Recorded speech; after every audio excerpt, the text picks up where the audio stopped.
En toute liberté. Mesdames, Messieurs, bonsoir. Merci de votre fidélité toujours renouvelée au programme de Yoliba TV News. Bienvenue dans votre émission politique en toute liberté. En toute liberté, c'est votre tribune qui donne la parole aux acteurs politiques, mais aussi aux acteurs de la société civile. Objectif, faire bouger les lignes et faire vivre notre jeune démocratie. À Yoliba TV News, nous ferons le serment de faire la télé en libéralisant la parole publique, mais aussi d'œuvrer au quotidien pour une information plurielle au service du citoyen et de la démocratie. Mesdames, Messieurs, notre invitée est une jeune dame dont la parole compte aujourd'hui dans l'espace public malien.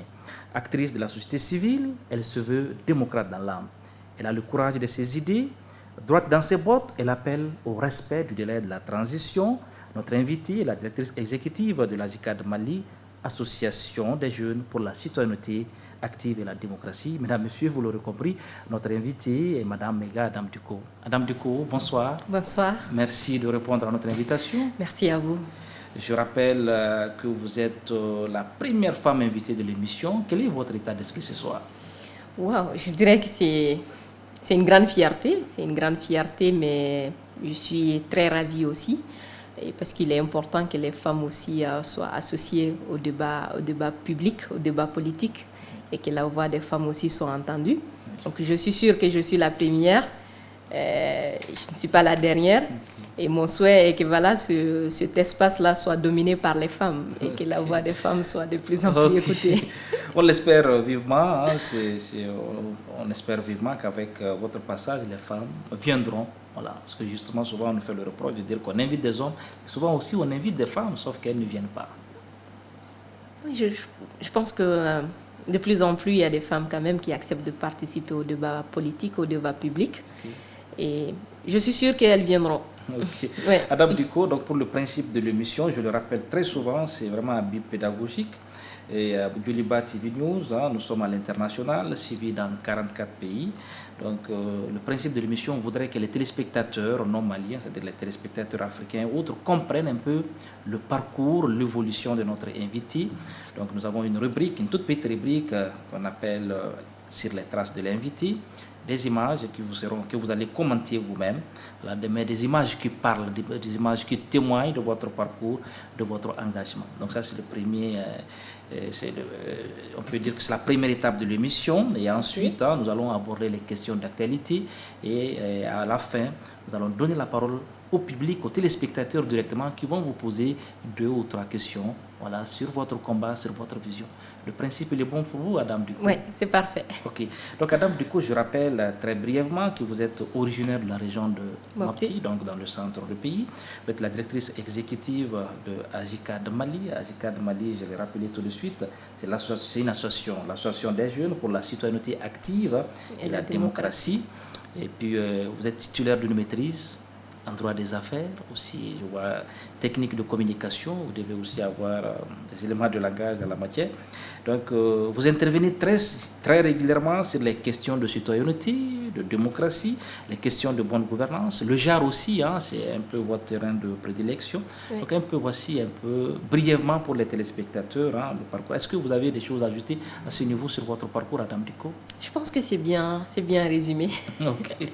Merci, Adam Duko. Donc, avec votre permission, nous allons passer à la rubrique sur les traces de l'invité avec la réalisation. Rubrique sur les traces de l'invité.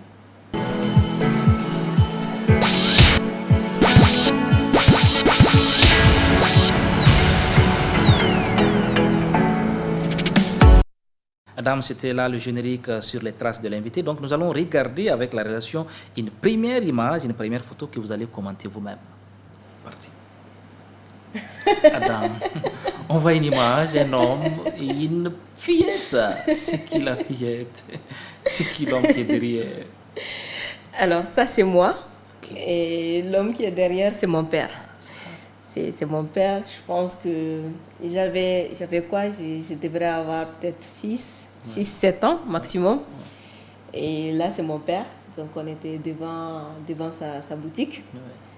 je suis très proche de mon père. Ouais. Très Qu'est-ce que proche ça de vous mon rappelle père, c'est- de voir en direct cette image? Vous êtes avec votre père, la petite Adam qui est avec le papa. Qu'est-ce que ça vous fait ce soir?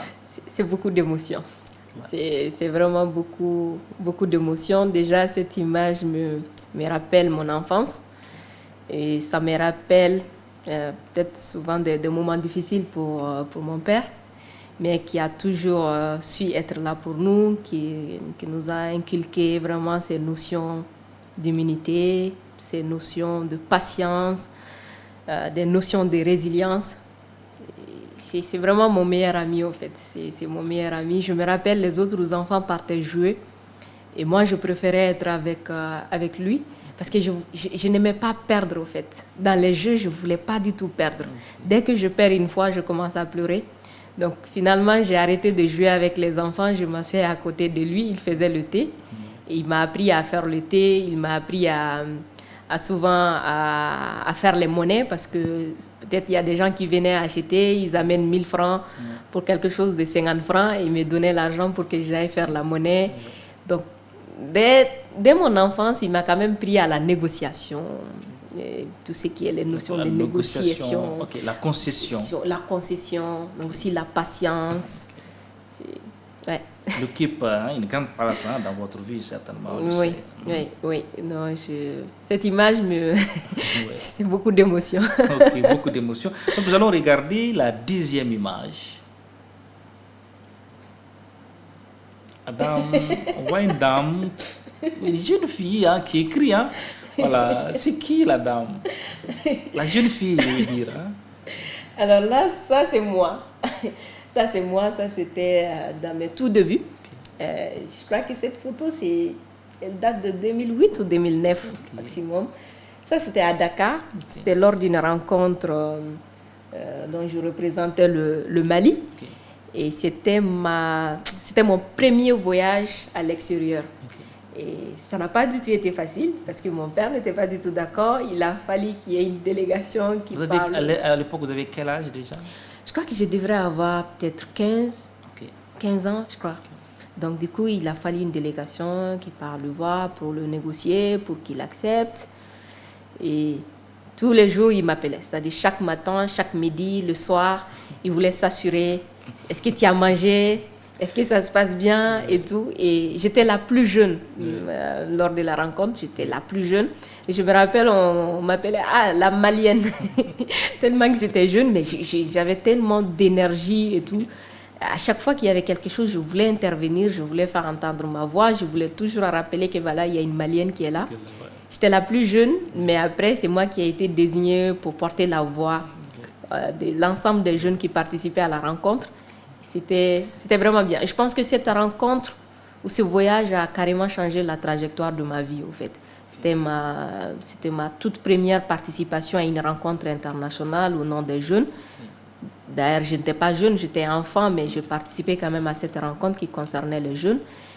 Dès lors, je me suis impliquée davantage dans tous les mouvements citoyens. Vous avez à l'époque senti sur vos frêles épaules déjà une responsabilité que vous devez désormais assumer au nom de la jeunesse. Oui. Et je pense que depuis toute petite, au fait, j'aime souvent me définir comme anticonformiste. Parce que depuis toute petite, j'ai toujours été contre ce qui est ordre préétabli et que tu es obligé de faire comme ça.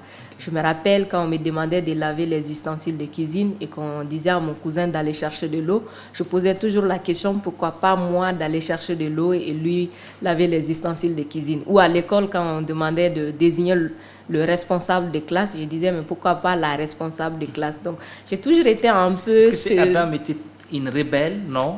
On m'appelait rebelle. Okay. on m'appelait rebelle, mais je pense que c'est plus parce que je suis anticonformiste au fait. J'aime pas être dans les choses juste il faut faire comme ça, mais j'aime toujours poser la question pourquoi il faut comme ça et être convaincu que c'est la manière de le faire. Donc après avoir participé à cette rencontre, oui, il y avait une sorte de responsabilité sur moi parce que en tant que porte-parole des autres jeunes, j'avais déjà un devoir, au fait, non seulement de mon retour de faire la restitution, mais de refléter ce rôle de porte-parole des jeunes. Donc, du coup, à mon retour, voilà, j'ai initié des mouvements dans mon école et autres, et ça a continué, comme je l'ai dit, ce voyage a carrément changé la trajectoire de ma vie aujourd'hui. Je reviens un peu sur votre enfance. Est-ce que votre enfance a été un long fleuve tranquille? Vous avez justement parlé des difficultés, mais dites-nous un peu comment ça s'est passé. Alors, c'était... Est-ce que vous avez une histoire à raconter aux téléspectateurs? Alors, comme je l'ai dit, j'étais rebelle, mais ma chance a été que j'étais très proche de mon père, et mon père était mon meilleur allié, au fait, mon meilleur ami. Vous savez, chez nous, les Peuls, souvent, on est assez conservateur sur des questions, surtout sur des questions de scolarisation des filles ou sur des questions de mariage des filles. Souvent, il y a ces choses-là où ça ne se discute pas. Mais ma chance a été que j'étais très proche de mon père, donc du coup, j'avais une certaine liberté de pouvoir dire certaines choses sans pour autant que les autres ne soient d'accord avec ça. Mais je pouvais compter sur le soutien de mon père. Donc oui, ça n'a pas été facile d'un point de vue... peut-être la compréhension de l'ensemble de la famille pour dire oui, il faut laisser la personne étudier, aller au-delà du DEF, finir avec le lycée, aller à l'université, sans pour autant imposer des histoires de mariage ou autres. Mais quelque part aussi, ça a été facile parce qu'il y avait mon père qui est là. Je me rappelle un moment, mon père, il m'a confié à un tonton pour que je puisse véritablement suivre les études, c'est-à-dire juste pour que je puisse me focaliser sur les études et être un peu en dehors de cette pression familiale sur des questions de mariage ou autre. Donc c'est ça. Donc j'ai passé à peu près 7 ans de ma vie sans mon père et ma mère, sans mes frères et sœurs, et juste on est tous à Bamako, mais je ne venais pas à la maison. C'était vraiment, mon père avait intégré ça pour que je puisse me focaliser sur les études. C'est après le DF que je suis retournée à la maison, et là, ça a trouvé que voilà, je suis déjà au lycée. Donc, il y avait certaines choses qu'on ne pouvait plus m'imposer, et la priorité est devenue vraiment les études. Donc, c'est un peu ça. Et il y a eu aussi des moments où ce n'était pas facile pour nous. C'était pas facile pour nous au niveau de la famille et tout. Je me rappelle, souvent, on buvait juste de la bouillie pour aller dormir, et le matin pour aller à l'école sans rien. Et à midi, venir à la maison sans savoir s'il y a le déjeuner ou pas. Mais on était vraiment une famille soudée. Et comme je l'ai dit, mon père, tout comme ma mère, ont vraiment su nous inculquer les notions de la vie, de la patience, de la persévérance, et surtout d'humilité, au fait. Ok, d'humilité. À partir de quel moment, justement, votre père a estimé que c'est bon, maintenant, elle peut marcher tranquillement, la petite Adam, elle a grandi, elle peut marcher. Parce qu'on se rappelle, vous l'avez dit vous-même, hein, pour le premier voyage, c'était tout un comité, hein, toute une délégation qui s'était mobilisée pour vous surveiller de près. À partir de quel moment il s'est dit, ah, maintenant, elle commence voilà, je peux commencer à faire confiance, à la laisser marcher? Je pense que jusqu'à présent, ce n'est pas encore le cas. C'est pas acquis. C'est pas acquis. Et mon mari peut le témoigner. Il ne peut pas faire 2 jours sans m'appeler. Après le mariage, il avait instruit comme genre tous les jours m'appeler pour demander mes nouvelles. Et maintenant, c'est devenu 2 jours. Mais si jamais 2 jours, il n'a pas mes nouvelles, c'est des querelles. Et quand je voyage, toujours, c'est la même chose. C'est tous les soirs, peut-être maintenant, c'est pas matin, midi, soir, mais tous les soirs, il faut qu'il ait mes nouvelles pour s'assurer si j'ai vraiment mangé, si je vais bien ou tout. Je pense qu'il pourra jamais se faire à l'idée que voilà, la petite Adam a grandi et qu'elle peut... pour lui, disons, c'est toujours la petite Adam. Oui. Hein? Ok. La maman, oui. Est-ce que vous avez aussi cette même complicité aussi avec la maman? Oui, j'ai cette même complicité, mais avec mon père, c'est beaucoup plus particulier qu'avec la maman, parce qu'avec la maman, les discussions, souvent, ce sont sur les aspects familiaux, au fait, sur ta vie de famille, sur peut-être les événements sociaux et autres. Mais avec mon père, ça va au-delà de tout ça. C'est des discussions sur la politique, c'est des discussions sur le foot, c'est des discussions sur la vie de manière générale. On mène des débats souvent pas possibles. Souvent, on n'est pas du même bord. On mène le débat jusqu'à 3h, 4h du matin et on regarde le foot ensemble. Souvent, on est de même équipe. Souvent, on ne supporte pas la même équipe. Donc, bon, voilà, c'est une relation assez particulière avec mon père parce que ça va au-delà des aspects familiaux. Mais avec la maman, c'est plus sur des aspects familiaux. Ok, nous allons regarder une troisième image. Voilà, du coup, on vous reconnaît sur la photo, hein, là, avec une attestation. Il y a un jeune homme derrière ou deux jeunes hommes. Voilà. Est-ce que vous pouvez nous dire qui sont ces garde-corps derrière vous? Alors, celui qui est derrière, c'est-à-dire celui qui est à droite, Oui. c'est Mohamed avec ses lunettes noires. Oui. Et d'ailleurs, lui, il aime se faire appeler mon protocole. Ok, le protocole. Ok. Donc, du coup, lui, il est carrément dans son rôle de protecteur, d'arrière-plan, de regarder si tout va bien et tout. Alors, celui à gauche, c'est Ousmane Maïga. Ousmane Maïga. Qui est Ousmane Maïga? C'est mon mari. Ah, ok. C'est mon mari. Alors, j'aime souvent le dire, Adam, mais c'est grâce à Ousmane, en fait. Je le dis souvent, c'est celui qui a accepté d'être à l'ombre, peut-être, c'est un terme péjoratif, pour que je sois là où je suis aujourd'hui, pour que les projecteurs soient sur moi. C'est mon conseiller, mais c'est mon meilleur ami.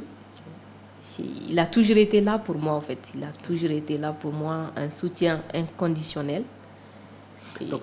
L'avoir comme mari, je pense que c'est... Donc le meilleur ami est devenu le mari. Oui, le meilleur ami, le modèle, le soutien, le coach est devenu mon mari. L'avoir comme mari, c'est vraiment une chance pour moi. C'est une chance extraordinaire. Okay. Nous souhaitons longue vie à ce jeune couple. Clin d'œil pour Ousmane Maïga. Si nous suit en ce moment sur Joliba TV News, nous allons regarder une dernière image. Oui,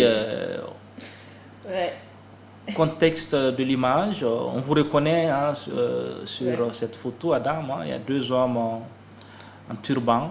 Et puis, bon, on a l'impression qu'il y a un dépotoir juste à côté. Est-ce que vous pouvez nous rappeler le contexte de cette image? Alors, cette image, je crois qu'elle date de 2018, de décembre 2018. C'était sur le dépotoir des ordures à Faladje, où il y avait les déplacés du centre qui étaient là. Je pense qu'à l'époque, beaucoup de Bamakois ignoraient qu'il y avait des déplacés. Et c'est peut-être le lieu pour moi de faire un clin d'œil à Djimé Kanté, mon ex-faux mari, s'il nous suit. Et j'espère qu'il a désarmé. Est-ce qu'il va désarmer? Okay. Donc on a reçu des alertes nous disant qu'il y avait des personnes en situation de détresse qui ont vraiment besoin de notre appui, qui ont besoin de notre aide. Nous sommes partis sur le site ce jour-là et ces images ont fait le tour des médias, des réseaux sociaux, et ça a permis à beaucoup de gens de savoir que même à Bamako, il y a des personnes qui vivent dans des situations inhumaines et qu'il fallait absolument mettre en place une chaîne de solidarité.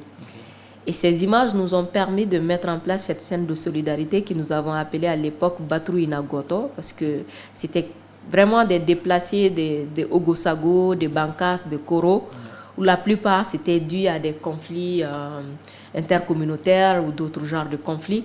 Donc nous avons mis cette plateforme en place pour montrer qu'il n'y a pas de conflit entre les Peuls et les Dogons, qu'être Peul ou être Dogon, nous sommes tous d'abord des Maliens, nous sommes tous d'abord des êtres humains. Et aussi faire appel à des bonnes volontés pour pouvoir venir en aide à ces personnes.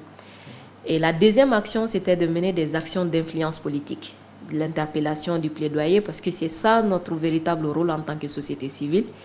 Et nous avons fait cela, et notre premier souhait, c'était d'abord pour que ces populations puissent avoir accès aux vivres, mais aussi avoir accès vraiment aux services de WASH. Et le développement social à l'époque s'est vraiment activé. Après, notre deuxième doléance, c'était de trouver un endroit beaucoup plus adéquat pour ces personnes-là. Et là aussi, le développement social les a délogés. Il y a certains qui sont partis au centre Mablé. Il y a aussi un général Ila Cissé, qui a aussi emprunté son champ de 5 hectares. Malheureusement, qu'on a occupé, ou heureusement, on a pu occuper jusqu'à 10 hectares avec les déplacés. Et aujourd'hui, les déplacés quand même vivent dans des conditions, je ne dirais pas meilleures, mais beaucoup plus mieux que la situation d'avant, parce qu'aujourd'hui, ces personnes-là ont accès à l'eau potable. Il y a quand même des vivres chaque fois qui arrivent. Il y a aussi des médicaments ou autres. Donc, c'est c'est une image qui m'a beaucoup marquée au fait, parce que moi-même, je ne savais pas que j'avais ce côté accro à l'humanitaire et tout. J'étais plus dans les actions de plaidoyer, d'influence ou autres, mais être moi-même dans l'offre de service. Okay. C'était la première fois. Oui, c'était la première fois sur les actions humanitaires. Ok, donc nous allons maintenant parler des questions d'actualité. Bon, je le disais en introduction, vous intervenez très régulièrement sur les questions de démocratie.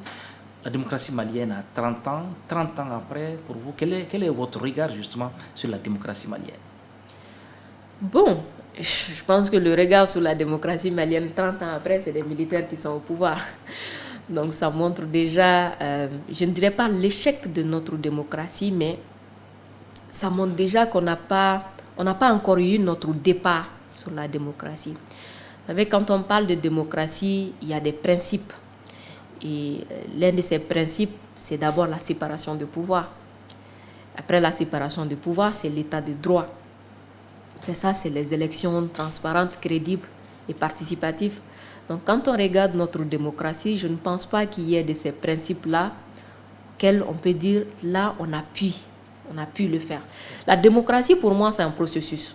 Et la démocratie malienne, ce processus-là, tantôt on le démarre, mais très vite, on met un terme à ce démarrage-là. Donc, on est dans un éternel recommencement de la démocratie.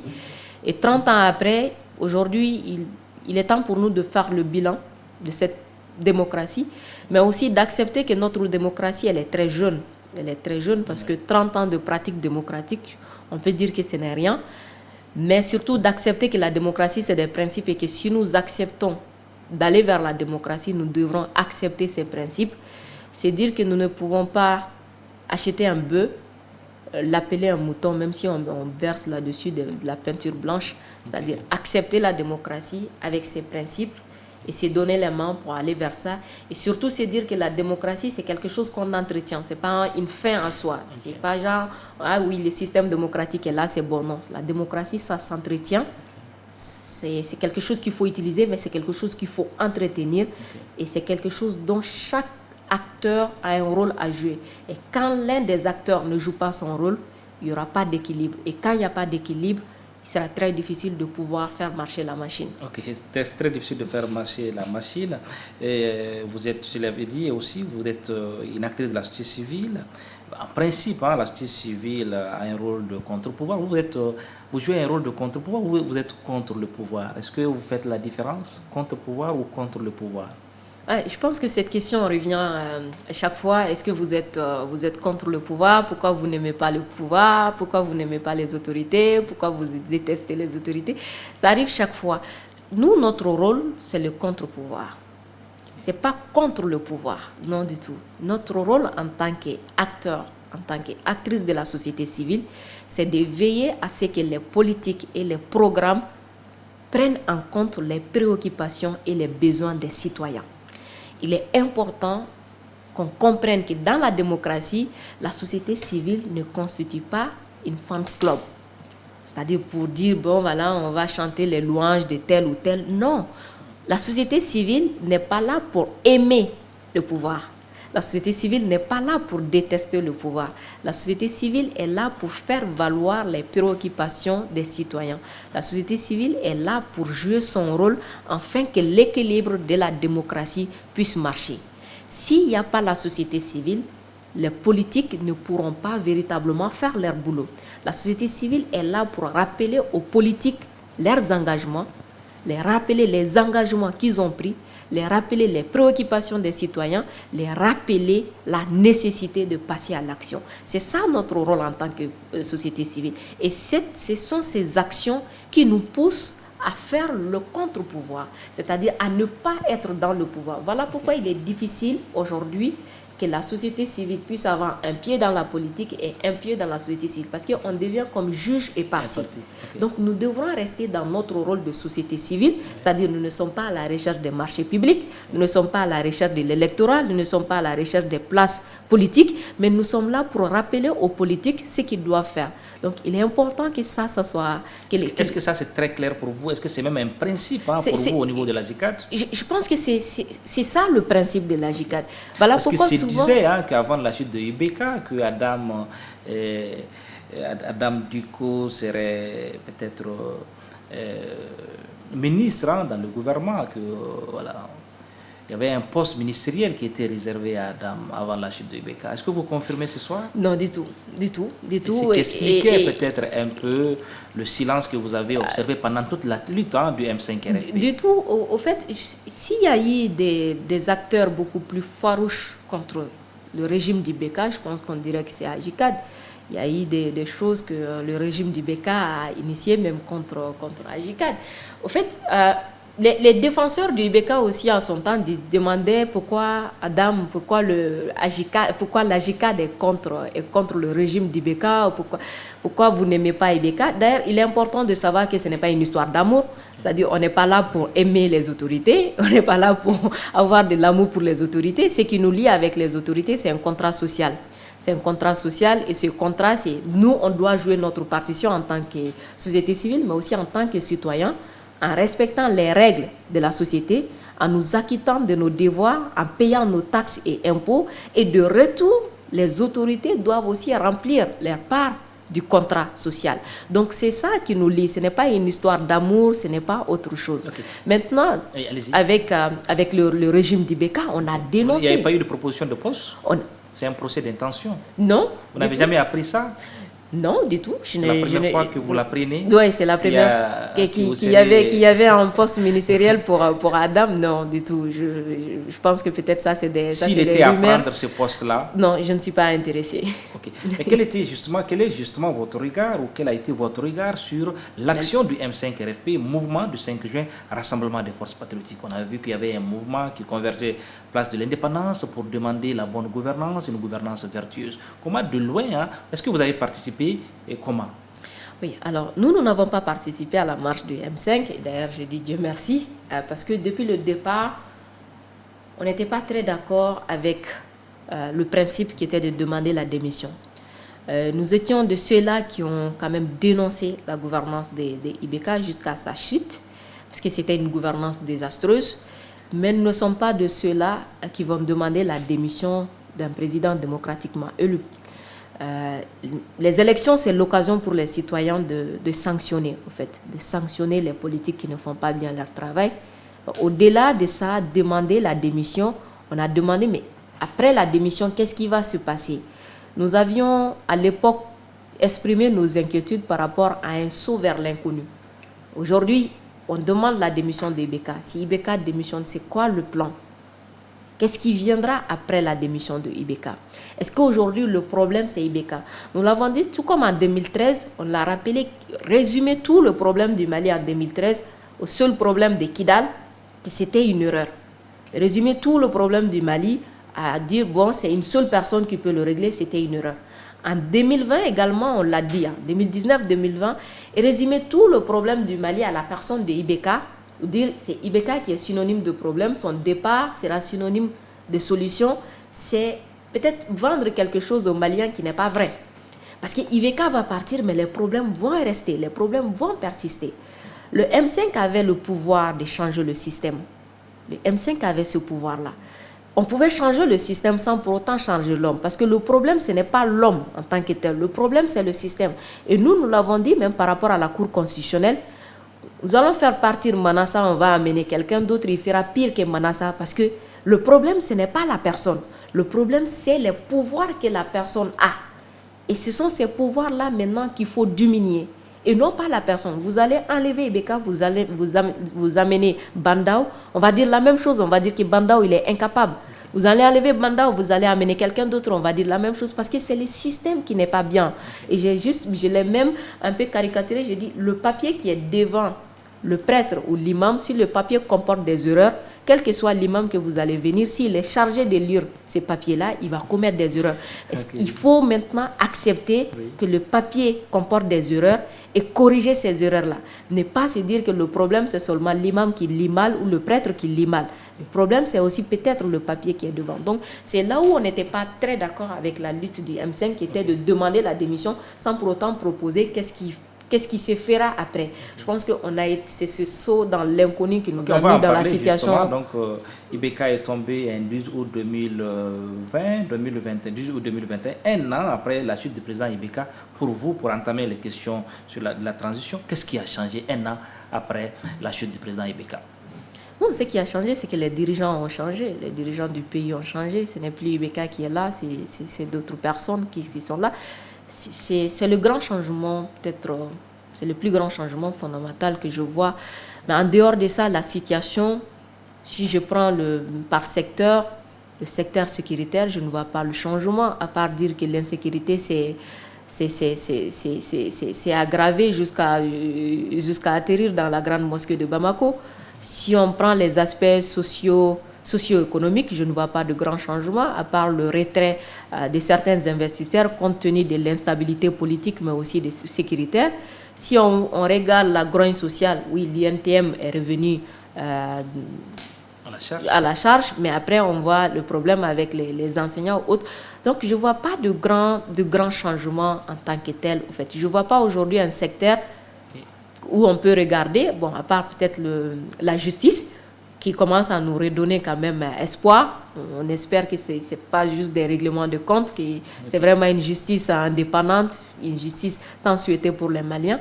Mais après, on ne voit pas vraiment de grands changements. C'est-à-dire ce que le Malien réclamait lors des manifestations, c'est que le Malien réclamait par rapport au changement, il l'a pas eu pour le moment. C'est un peu comme la situation en 91, 92, même si on n'était pas encore né ou tout petit, mais on a l'impression que les revendications des élites, des acteurs, et les revendications du bas peuple, souvent, ce n'est pas la même chose. En 91, 92, on peut dire que la revendication majeure des acteurs de mouvements démocratiques, c'était la liberté d'association, la liberté de création de partis politiques, la possibilité d'accéder à des postes de responsabilité, la démocratisation du pays et tout. Mais le Malien lambda, peut-être que lui, ce qu'il demandait, ça partait au-delà de ça. C'était le changement de ses conditions de vie, c'est-à-dire la ménagère, elle s'attendait à ce que son panier change de contenu, ainsi de suite. C'est la même chose en 2020 à maintenant. Peut-être que ce que demandaient les acteurs qui étaient devant, c'est-à-dire ceux qui étaient sur le présidium, et ceux qui venaient avec des pancartes, peut-être que ce n'était pas la même chose, mais ceux qui venaient avec des pancartes, je ne pense pas que beaucoup de choses aient changé dans leur situation. Parlons toujours de la lutte du M5 RFP. On a vu qu'il y avait un meneur, un leader charismatique qui était un religieux, l'imam Mahmoud Dicko. On a vu des politiques se cacher derrière un religieux, par exemple l'imam Mahmoud Dicko. En l'occurrence, Mahmoud Dicko, souvent si ce n'est pas Mahmoud Dicko, c'est le shérif de Nioro Bouye Haïdara. Est-ce que des questions comme ça vous interpellent? Oui, bon, ça interpelle tout le monde, mais après, comme je le dis tout le temps, c'est l'échec des politiques. Si les politiques ont du mal à mobiliser jusqu'à aller, comme vous le dites, à aller se cacher derrière des imams pour pouvoir mobiliser, c'est très dommage. C'est très dommage. Après, c'est les politiques qui contribuent elles-mêmes au fait à se fragiliser, à fragiliser la démocratie malienne. Et c'est un duo entre politique et religieux qu'on ne sait pas qui profite à qui, mais quand même ça ne profite pas aux citoyens. Ça ne profite pas aux citoyens. C'était dommage de voir des politiques se cacher derrière des religieux. C'est encore beaucoup plus dommage aujourd'hui de voir que ces mêmes pratiques continuent et qu'il y a une sorte même de pèlerinage politique à l'endroit des leaders religieux. Et après, ce sont ces politiques qui viennent encore dire qu'il faut que les religieux prennent leur distance des politiques, alors que c'est eux qui partent chercher ces religieux-là. C'est eux qui les invitent peut-être de sortir de leur mosquée pour venir sur la scène politique, même si certains aussi sortent de leur mosquée sans pour autant être invités sur la scène politique. Mais c'est dommage. On a besoin d'être invité sur la scène politique. En tant que citoyen, on peut s'inviter, non? Oui, en tant que citoyen, on peut s'inviter. Mais on vient avec la casquette de citoyen. Mais si on vient avec la casquette d'imam, c'est là où le bas blesse. Parce que l'imam, derrière lui, vous avez toutes les sensibilités qui prient. ceux qui sont d'accord, ceux qui ne sont pas d'accord, ceux qui sont X, ceux qui sont Y. C'est ça l'imam. L'imam, il est fédérateur. L'imam, il est rassembleur. L'imam, il est un peu comme le régulateur, au fait. Mais si l'imam s'invite dans l'action politique, c'est l'adversité. L'action politique, c'est la diversité d'opinions, c'est la diversité de pensées, c'est la diversité, c'est vraiment, c'est l'adversité, au fait. Donc, du coup, c'est là où ça devient problématique, au fait. Mais si l'imam s'invite dans la scène politique, mais avec la casquette de citoyen, il a tout le droit, tout comme les politiques. L'imam, il est permis de créer son propre parti politique, de concourir même à la magistrature suprême, mais pas en tant qu'imam, en tant que citoyen, en tant qu'acteur politique. Ok, Adam, du coup, la résidence surveillée de Banda ou de Mokhtarwan, hein, vous réclamez souvent, vous êtes dans les questions de défense des droits de l'homme. Hein. Qu'est-ce que ça vous interpelle, cette question, au niveau de la JICAD? On a le président Banda, qui avait dirigé la transition pendant un moment, et puis son premier ministre Mokhtarwan, qui sont toujours en résidence surveillée. On ne sait pas. Est-ce que cette situation, cette question vous interpelle? Oui, ça m'interpelle, ça interpelle la JICAD et ça nous inquiète parce que c'est comme si on sort un peu de l'état de droit. Nous sommes quand même toujours même si on est dans une situation exceptionnelle, nous sommes quand même dans un état de droit. Il faut respecter ces principes-là. Voilà pourquoi j'ai dit, nous, on est attachés aux principes et aux valeurs. Aujourd'hui, qu'est-ce que Bandao est accusé de quoi? Mokhtarwan est accusé de quoi? C'est qu'ils sont accusés de quelque chose, mais qu'ils soient mis à la disposition de la justice. Mais cette situation déshonore le Mali. Ça déshonore le Mali et c'est très dommage. C'est trop dommage pour nous, en fait. Donc, du coup, c'est inquiétant pour nous. C'est inquiétant. C'est une situation qu'on dénonce. On interpelle à chaque fois les autorités de la transition et on suit de très près le dossier au niveau de la CEDEAO et nous espérons que les autorités de la transition comprendront que ce qu'ils sont en train de faire, ça ne rehausse pas l'image du Mali et eux non plus, ça ne leur donne pas une bonne image sur le plan national et international. Et parlons toujours de la transition. À la tête de la transition, nous avons Assimi Goïta, qui est le président de la transition, et son premier ministre, Choguel Maïga, qui était le président, qui est toujours le président du comité stratégique du M5RFP. Quel est justement votre regard sur ce duo? Si duo il y a Assimi Goïta, Choguel Maïga, est-ce que les pas du duo vous rassurent? Bon, en réalité, il n'y a pas un duo. Hein. Ce que nous voyons, ce que nous constatons, il n'y a pas un duo. Il n'y a pas un duo. Aujourd'hui, on a l'impression il y a eu un second coup d'État, même si on aime l'appeler rectification de la transition. Il y a une rectification de la transition qui est endossée sur le dos de Dr Choguel Maïga, comme quelqu'un qui a été en fait livré aux Maliens. C'était un peu la même situation qu'avec Ibeka. En fait. Lui, il est distant du peuple, il se met de côté. Et c'était ses premiers ministres qu'il offre au fait, aux citoyens, au peuple. Si ça ne marche pas, bon, c'est pas moi, c'est le premier ministre. Et il était dans un éternel recommencement de changement de premier ministre, comme si le problème c'était le premier ministre. Et nous constatons un peu la même chose aujourd'hui. Un président qui est distant, silencieux, et un premier ministre qui est offert sur un plateau d'argent à ses détracteurs. Et il n'y a pas de duo, en fait. Il n'y a vraiment pas de duo. C'est genre comme si les acteurs du coup d'État sont assis en arrière-plan et ils ne changent pas. Peut-être ce qu'il faudra changer si ça ne marche pas, c'est le Premier ministre. Donc ce Premier ministre qui est là, s'il n'arrive pas à faire changer les choses, on le change. Et du coup, ça donne un bouc émissaire. On ne va jamais s'attaquer aux vrais acteurs. On va toujours dire, oui, Choguel a échoué, Choguel n'a pas reçu, Choguel a fait ça, Choguel ne bouge pas. Bon, Choguel, il est là peut-être depuis 2 mois, mais ceux qui sont là depuis plus de 12 mois, on les oublie et ils nous offrent, au fait... et aujourd'hui, vraiment, voir Choguel et le président de la transition, je pense qu'il faut qu'il y ait un duo, en fait. Il faut que les deux il faut qu'il y ait un duo des deux.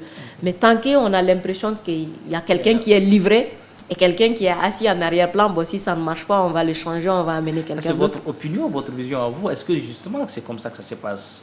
Voilà. Bon, c'est un moi. partage de rôle, c'est un partage de responsabilité. Bon, c'est ce que moi, mon impression, c'est qu'il n'y a pas de partage de rôle ou de responsabilité, au fait.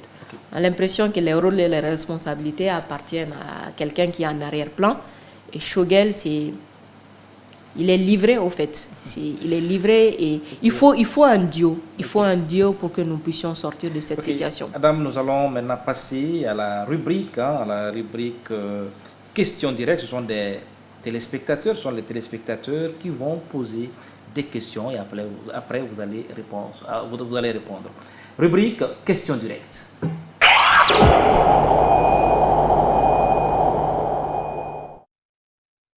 Le PM Mokhtar Wane avait mis en place un comité d'orientation de 50 personnes et Adam en faisait partie. Où en sommes-nous avec ce comité? Deuxième question. Après le coup contre Bandao, une association avait vu le jour, Sauvons le Mali des putschistes. Après, on n'a plus entendu les nouvelles. Où en sommes-nous avec cette association? Et pourquoi attendre le deuxième coup d'État alors qu'il y avait eu un premier coup contre Ibeka? Est-ce que parce qu'il y avait un intérêt personnel qui était en danger? Donc je vais connaître la situation. Merci. Comme vous le savez, ce pays est tel qu'on dit une chose dans la rue et son contraire quand on nous offre un poste. Adam Dicko, pouvez-vous nous garantir que vous au moins, vous n'avez pas de prix, que vous au moins, vous serez loyal à vos convictions jusqu'aux prochaines élections, que vous, aucune offre ne peut vous amener à collaborer avec ces autorités dont la légitimité vous semble encore douteuse. Merci. Quand on demandait à Adam de refonder le Mali aujourd'hui, quelles seraient ses priorités? La deuxième question, est-ce que Adam nourrit des ambitions politiques pour ce pays? Troisième question, qu'est-ce que Adam pense de la position de la transition par rapport à la gestion de la crise scolaire? Madame Dicko, où en sommes-nous avec la plainte que vous avez voulu déposer contre cette transition il y a de cela quelques mois, suite à la colonisation des postes administratifs vraiment. Et ensuite, deuxième question, c'est de savoir, il y a de cela quelques jours, Madame Dicko disait que si le délai de la transition n'est pas respecté, donc que ces militaires doivent vraiment dégager. Donc j'aimerais savoir, est-ce que Adam Dicko a les moyens de faire dégager ces militaires vraiment du pouvoir? Si oui, quels sont ces moyens? Merci beaucoup à vous tous. Oui, Adam Dicko, c'était là les questions directes des téléspectateurs à vous poser. Oui. Est-ce que vous pouvez, c'est comme vous voulez, vous pouvez répondre à la question qui vous semble la plus facile ou la... Ok. Voilà. Vous avez noté, j'espère? Oui, j'ai noté les questions. Je pense que je vais commencer peut-être par la première question. Oui. Il y avait une question sur le COS. Le comité d'orientation stratégique qui avait été mis en place par l'ancien Premier ministre Mokhtar Wane, où j'étais membre. Déjà, il est important de rappeler que ce n'était pas Adam qui était membre de ce COS, parce que le COS était quand même composé des entités. En fait, il y avait des entités, des partis politiques, sociétés civiles, groupements religieux et féminines. Et moi, je représentais la synergie des organisations pour les réformes profondes. Donc ça va m'amener peut-être à la deuxième question. Vous avez dit ici que le rôle de la société civile, ce n'est pas d'aller de l'autre côté. Est-ce qu'en acceptant d'aller, vous avez dit voilà, que le rôle de la société civile, vous continuez. Oui, voilà. Donc du coup, le COS était quand même composé des entités, comme je le disais, société civile, partis politiques, groupements religieux et tout. Et le COS n'a pas véritablement travaillé en tant que tel, parce qu'il n'y a eu que 2 réunions du COS. La première réunion, c'était la réunion inaugurale. Et cette réunion, c'était aussi de regarder le règlement intérieur. Quand le règlement intérieur a été présenté, je fais partie de ceux qui ont dit, attention, on ne peut pas valider un règlement intérieur du COS sans pour autant faire la restitution à la base, parce que nous ne sommes pas là en tant qu'individu, mais on est là en tant qu'entité. Donc en tant qu'entité, si on doit s'engager dans quelque chose, c'est l'entité qui doit quand même donner son aval. Donc le règlement intérieur n'a pas été validé ce jour-là. On a dit il faudra que chacun fasse le retour à sa base et revenir après avec des propositions autres. La deuxième réunion du COS, c'était pour la validation du même règlement intérieur. Ça n'a pas été validé parce que beaucoup de préoccupations des membres du COS n'avaient pas été prises en compte. Beaucoup de choses n'étaient pas très claires, notamment les relations entre les membres du COS et le bureau de la primature et tout. Donc du coup, le règlement intérieur n'a pas été validé à cette réunion et ça a été la dernière réunion du COS. Donc le COS n'a pas véritablement fait son travail. Le travail du COS qui était quand même décrit, c'était de déterminer les périmètres des réformes, les réformes institutionnelles et électorales. Donc ça n'a pas eu lieu. Donc juste pour répondre à la question de la personne, pour dire, le COS n'a pas véritablement fonctionné au fait en tant que tel. Ça n'a pas été un organe qui a fonctionné. Mais si l'organe avait fonctionné, on dirait peut-être qu'Adam, Ajicad a cheminé avec au moins le gouvernement. On oui, le dit. Alors, il est important aussi de signaler que le COS est un comité consultatif qui ne fait pas partie, c'est-à-dire les membres du COS n'ont pas de salaire, n'ont absolument rien. C'est important de le dire ici. Oui, hein. Les membres du COS n'ont absolument rien reçu. Même ce qui était prévu, les indemnités de transport n'ont pas été données. Donc, du coup, il est important que les gens sachent que c'est un travail du bénévolat. Et d'ailleurs, la synergie faisait partie de ceux qui ont dit qu'il ne faut pas qu'il y ait une question d'argent. C'est un comité consultatif sur des réformes. Et pourquoi nous avons accepté d'être dedans? Parce que depuis le lendemain du coup d'État, nous avons mis en place, je réponds à l'autre question qui était qu'il y a eu le coup d'État contre Ibeka, pourquoi on n'a pas agi, pourquoi on a attendu le deuxième coup d'État? Non, depuis le premier coup d'État, nous avons agi. Ajicad a agi, peut-être que la personne peut aller voir sur notre page. Oui. On a toujours été contre. Vous avez agi, mais pour le deuxième coup d'État, vous l'avez fait avec beaucoup de virulence. Oui, parce que le premier coup d'État... Parce que vous ne vous êtes pas contenté d'un communiqué, vous étiez même là à la bourse et puis avec beaucoup de virulence. Oui, tout comme le premier coup d'État, nous avons mis en place une synergie des organisations engagées pour des réformes profondes. Nous faisons partie des premières organisations qui ont condamné le coup d'État. Ça a trouvé qu'à l'époque, beaucoup de gens applaudissaient le coup d'État parce que ça a quand même été fait avec la bénédiction du M5 où il y avait beaucoup d'acteurs politiques. Même les politiques n'ont pas condamné. Nous faisons partie de ces premières organisations de la société civile qui ont condamné le coup d'État de manière publique, qui ont organisé une conférence de presse pour le condamner. Et nous avons fait après des propositions par rapport aux réformes profondes. Et nous avons fait le monitoring de la synergie. Chaque mois, on fait la conférence de presse pour faire le monitoring de la synergie. Donc, pour dire, nous n'avons jamais cautionné le coup d'État. Jamais. Même depuis 2012, Ajicad n'était pas encore créé. On n'était pas d'accord avec le coup d'État en tant que des individus. Ce n'est pas maintenant qu'on va cautionner le coup d'État. Donc, on n'a jamais cautionné. Il y a eu la synergie des organisations engagées pour des réformes profondes qui a été créée suite au coup d'État de Ibeka qui continue toujours. Donc, c'est cette synergie qui s'est retrouvée au niveau du COS et c'est moi qui étais la représentante de la synergie au niveau du COS. Et le COS, c'est un comité consultatif. C'est pas un comité, pas comme un service de la transition où vous y travaillez, vous avez un salaire, vous avez des avantages, parce qu'après il y a beaucoup de choses qui se disent. Il est important de signaler que c'était un comité consultatif et d'ailleurs le règlement intérieur du COS n'a pas été validé. Il y avait aussi une question sur le deuxième coup d'État, vous avez mis en place une association, pourquoi pas le premier coup d'État. Le premier coup d'État, on a mis en place la synergie. Le deuxième coup d'État, ce n'est pas une association, il est important de le signaler, c'est une plateforme. Oui. C'est une plateforme des organisations, mais aussi surtout des citoyens engagés pour la démocratie. Okay. Donc pour dire non au putsch. Et là, les actions continuent. Peut-être si la personne est intéressée, la personne pourra intégrer à nos groupes WhatsApp. Les discussions continuent et les actions sont coordonnées. Vous avez porté plainte, hein? Oui, oui, on a même porté plainte, mais après on ne peut pas se rendre justice parce qu'il y a des questions où on dit mais où on est avec la plainte. Bon, on porte plainte, mais après c'est pas nous qui allons poser les actions. En fait, c'est la justice, elle est souveraine.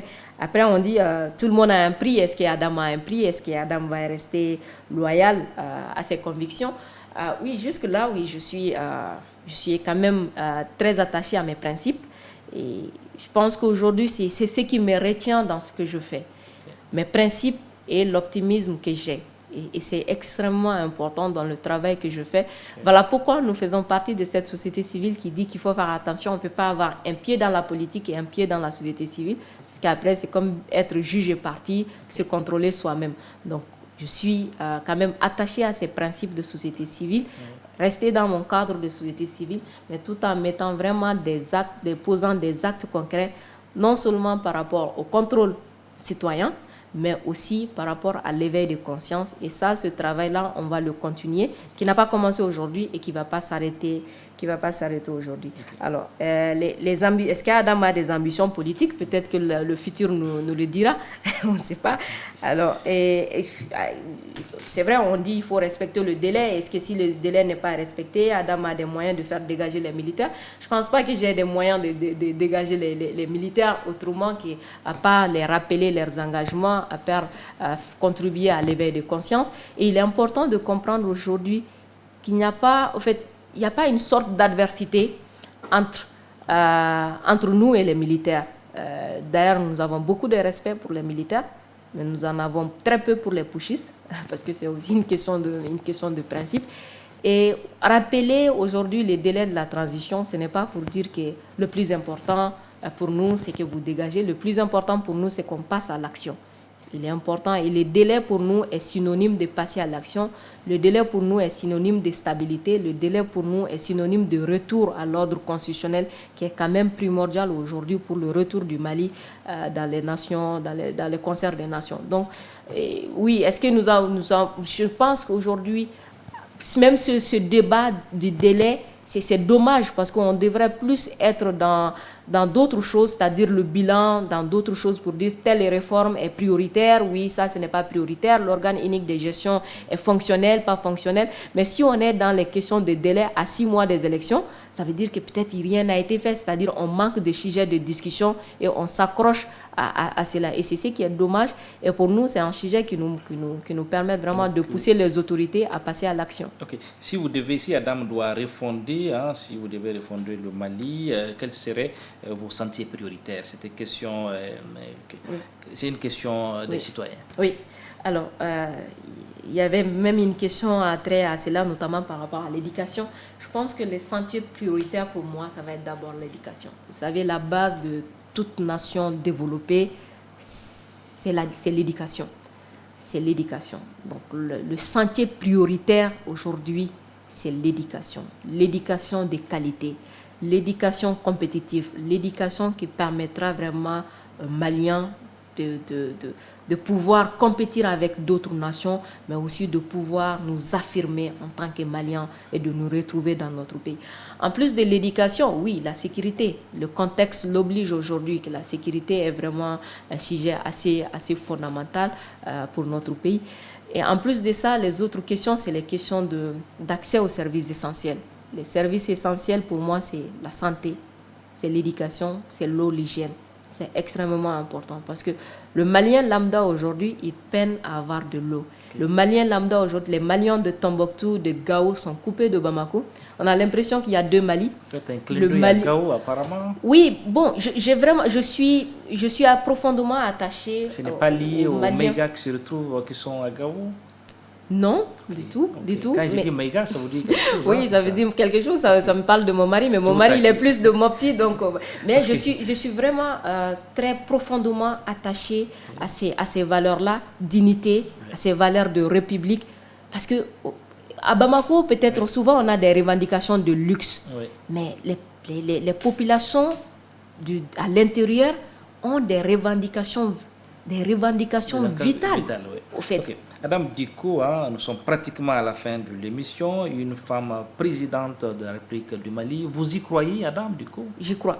Je crois profondément. Et je ne dirais pas que les hommes ont montré leurs limites, mais je pense qu'il est arrivé un moment où les hommes doivent faire confiance aussi au génie des femmes. Okay. Au génie des femmes, à la créativité des femmes, au sens élevé de la responsabilité des femmes. Et j'y crois profondément parce que je suis sûre que le Mali, on est une grande nation. On est une grande nation et on pourra faire révolutionner l'Afrique dans ce sens. Le Mali, les femmes, hein, c'est ça? Oui. Le Mali va révolutionner avec les femmes, n'est-ce pas? Oui. Madame Ducou, c'était un plaisir de partager cet vous. entretien avec vous.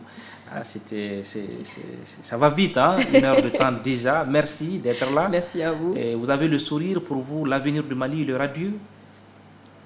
Oui, j'y crois. Merci Adam Diko. Mesdames, Messieurs, c'est la fin de cette émission que j'ai eu l'immense plaisir de présenter. Merci de votre fidélité toujours renouvelée au programme de Joliba TV News. Notre invité était Adam Diko, Madame Ega Adam Diko, directrice exécutive de AGICAD Mali. AGICAD Mali, c'est l'association des jeunes pour la citoyenneté active et la démocratie. Vous pouvez retrouver cette émission demain, 10h sur Joliba TV News et le dimanche à 22h, toujours sur votre chaîne de référence. Au revoir. Et puis le jeudi prochain, nous aurons aussi une autre dame comme invitée. Aminata Draman Traoré sera notre invitée pour l'autre jeudi. Donc rendez-vous est pris le jeudi prochain avec Aminata Draman Traoré. Au revoir et merci de votre fidélité, toujours renouvelée à nos programmes.